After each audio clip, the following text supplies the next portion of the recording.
જય શ્રી કૃષ્ણ સભાસદો, 100% એ કેવી રીતે કરવું અને કેવી પદ્ધતિસર કરવું એ તમને સમજાવું છું. પહેલા એ કરતા પહેલા પશુ પહેલા ચેક કરતા શીખો.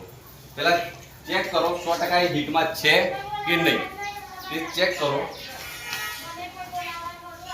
એનાથી ખબર પડે કે જાનવર હીટમાં છે કે કેમ. અને હીટમાં હોય તો જેથી કે ફોન પર માલિશ કરવાથી, સર્વિસ પર માલિશ કરવાથી ત્યાં અંદર રહેલો ડિસ્ચાર્જ લારી હોય બહાર નીકળે તો સર્વિસનો ભાગ ખુલે છે. સર્વિસના ભાગ સાફના કારણે લારી નીકળે, આ તે ચોખ્ખી લારી નીકળશે બહાર, જેથી કરાય સર્વિસના ભાગનો ચોખ્ખાઈ રહેશે અને હીટ છે જાનવર કે નહીં ખબર પડશે. અને અત્યારે હાલમાં જાનવર હીટમાં છે અને એનો બોડી કોડ સારો છે, 2.5 તાસ બોડી કોડ સારો છે અને હીટમાં પણ સારી છે. હવે એઆઈની આગળની પદ્ધતિ હું બતાવું. ડોઝનું એઆઈ કરતાં પહેલાં ખાસ કરીને ટેમ્પરેચર કરવું મહત્ત્વની વાત છે. 37 ડિગ્રી ટેમ્પરેચર થાય તો જ એઆઈનો ડોઝ નાખવો કાં તો સ્ટ્રો નાખવી. તેથી ઓછું ટેમ્પરેચર હોય તો ડોઝના પૂંછડીનો ભાગ વળી જાય છે અને તેથી વધારે હોય છે તો સ્ટ્રોનો મરણ થાય છે મતલબ. એટલે તેના કારણે ખાસ ધ્યાન રાખવી જેથી કરી સ્ટ્રો નુકસાન ના પામે અને 100% એઆઈ કરી શકાય. 37 ડિગ્રી ટેમ્પરેચર થઈ ગયેલું છે. હવે ખાસ કરીને મેન ધ્યાનમાં રાખવાની બાબત કેવી રીતે સ્ટ્રો બહાર કાઢવો. ઘણા એઆઈ વર્કરોમાં ઘણી ભૂલ પડે છે કે સ્ટ્રો આંખે કાઢે છે. સ્ટ્રોને કાઢવાની પદ્ધતિ સહેલામાં સહેલી છે. હંમેશા બોટલને લોક રાખવી જેથી કરી કોઈ વસ્તુ અંદર પડી ના શકે અને કોઈ છોકરું કે બાળક તેને ખોલીને કોઈ મિસયુઝ ના કરી શકે. હંમેશા બોટલ ખોલો ત્યારે નાઇટ્રોજન ઉડવો જોઈએ, નાઇટ્રોજન રેગ્યુલર રાખવું જોઈએ જેથી કરી એનું રિઝલ્ટ મળે. અને ચીપિયો હંમેશા 1 મિનિટ માટે ફ્વાઈંગ કરો જેથી કરી ડોઝને કોઈ શોક ના લાગે, શોક પણ ના લાગે અને ડોઝ પણ ના બગડે. અને પરી કેવી રીતે ઉંચકવી થોડું ઝૂમ કરો. હંમેશા લેબલ ફરજિયાત રાખવા અને જેમ બને એમ સારા જાનવર માટે સેક્સીમેનનો યુઝ કરવો. પરી હંમેશા ગળાના ભાગથી ઊંચી લેવી તો ધીરેથી પકડી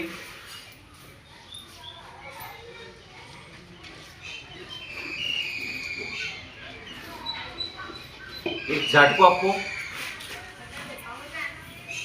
પરી 5 સેકન્ડથી વધારે બહાર રાખવી જેથી કરી ઓછો સમય લેવો સ્ટ્રો કાઢવા માટે. સ્ટ્રો કાઢ્યા બાદ ટિશ્યુ પેપરનો 100% યુઝ કરો. ટિશ્યુ પેપરથી રિઝલ્ટમાં સારો વધારો થાય છે. અને સ્ટ્રો પર પાણીનો ભાગ લેવાથી 100% રિઝલ્ટ મળતું નથી. જેમ બને એમ સ્ટ્રો કોરો રાખવો તો પાણીના ભાગના લીધે એઆઈ કર્યાના બાદ વીર્ય પણ નાશ પામે છે. સાફ કરવાની ફરજિયાત રાખવી. એઆઈ ગનની સફાઈ તમારા ટિશ્યુ પેપરથી ગન મૂકવી. જાડા કાકા છે. કટ કરો. જ્યારે 1 મિનિટ સુધી સ્ટ્રોને 37 ડિગ્રી ટેમ્પરેચરમાં રાખો. તેને 37 ડિગ્રી ટેમ્પરેચરમાં 1 મિનિટ પૂર્ણ થાય પછી તેને સ્ટ્રોને હવામાં એકવાર લઈ અને ટિશ્યુ પેપરમાં મૂકો. ટિશ્યુ પેપરમાં મૂક્યા પછી તેને સારી રીતે એને સાફ કરવો જેથી કરી સ્ટ્રો પર કોઈ પાણીનો ભાગ ના રહે. અને ખાસ કરી સેક્સીમેનનો વધારે યુઝ કરવો સાદા ડોઝ કરતાં. અને ટિશ્યુ પેપરથી મૂક્યા બાદ તેને સ્ટ્રો કટરથી કાપવો. સાફ સફાઈ સારી કરી તેને ગનમાં લોડ કરવો. લોડ કર્યા બાદ સ્ટ્રો કટરથી તેને કાપવો. સ્ટ્રો કટરથી એનો યુઝ એટલા માટે કરવો કે જેનો કટ કરતા વખતે કોઈ કટ ખરાબ ના આવે, 100% કટિંગ સારું થાય. પછી સીટ ચડાવો. સીટ ચડાયા બાદ ગ્લોવ્સ ફરજિયાત પહેરવાનો રાખો જેથી કરી કોઈ પ્રકારનો ઇન્ફેક્શન તમને ના થાય. જેમ કે કોઈ સમજી લો હડકવાની કોઈ અસર ના જાનવર હોય, ફાઇલેરિયા કે બ્રુસેલાની કોઈ અસર હોય તેના કારણે કોઈ નુકસાન ના થાય. ગ્લોવ્સ પહેરતા પહેલા હાથ ભેનો કરવો અને બાદ હાથ ગ્લોવ્સ ચડાયા બાદ હાથ ફેરવી લેવો.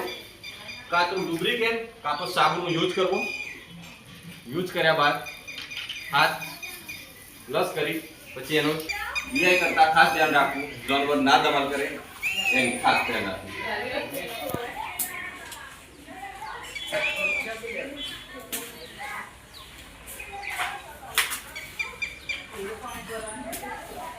હવા કે બલૂન કરી દે જાનવર તો થોડો સમય લેવો.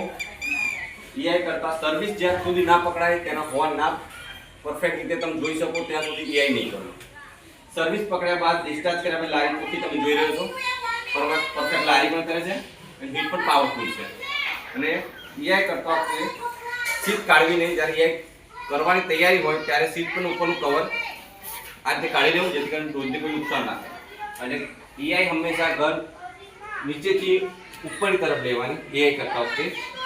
અને ગન સર્વિસમાં મુખી અડી જાય પછી એને સર્વિસ પર કમરના મુખથી ધીરે ધીરે સેટ કરવાની જેથી કરી સર્વિસ પરવાઈ જાય. અને ગર્ભાશયના મુખમાં ગન પોકી જાય એટલું યાદ રાખવું. જાતો ગન આગળ ના ફેંકી દેવી. ગમે તે બેમાંથી એક હોર્નમાં ગન જતી રહેશે. કમ્પ્લીટ ગર્ભાશયના મુખમાં ગન જાય પછી જ એને થોડું સામાન્ય સર્વિસ ઊંચી કરી જેથી ગન આગલા દિવાલના ભાગે અડી ના જાય, શિંગડાના ભાગે. અને કમ્પ્લીટ ગર્ભાશયના અંદર મૂકી અને સ્લોલી ઓછામાં ઓછી 5 થી 7 સેકન્ડ લે ગનના પિસ્ટન દબાવવામાં. પિસ્ટન દબાવ્યા બાદ 5 સેકન્ડ પૂર્ણ થાય પિસ્ટન રીગેલું દબાવી ગન કાઢ્યા બાદ હંમેશા વસાત ફરજિયાત કરો જેથી કરી જાનવરની ગાભણ એશિયામાં ફરક પડે છે અને રિઝલ્ટ સારું મળે છે. અસ્તુ.